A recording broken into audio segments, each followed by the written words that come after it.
Hello everyone, I wish you a very happy new year. আশা করি 2025 আপনাদের খুবই ভালো কাটুক। 2024-এর শেষ দিন মানে 31শে ডিসেম্বর আমি চলে গেছিলাম জোড়াসাঁকো ঠাকুরবাড়ি। গিয়ে তো দেখি কি বিশাল লাইন। তারপরে লাইনে দাঁড়িয়ে ফাইনালি টিকিট কেটে ঢুকে পড়লাম ভেতরে। পার পার্সন টিকিট ছিল 50 রুপিস আর ফোনের জন্য আলাদা করে 50 রুপিস।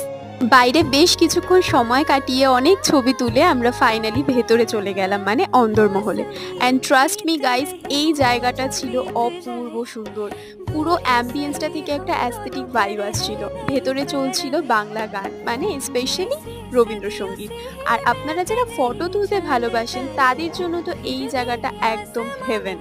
তারপর আমরা চলে গেছিলাম দোতলায়, কিন্তু দোতলায় কোনো ধরনের ফটো ভিডিও নেওয়া অ্যালাউড ছিল না বলে আমি এখানে কোনো ক্লিপ অ্যাড করতে পারলাম না। তো এই ছিল 2025-এর আমার ফার্স্ট ভিডিও। আপনাদের কেমন লাগলো অবশ্যই লাইক কমেন্টের মাধ্যমে জানাবেন। এগেইন হ্যাপি নিউ ইয়ার।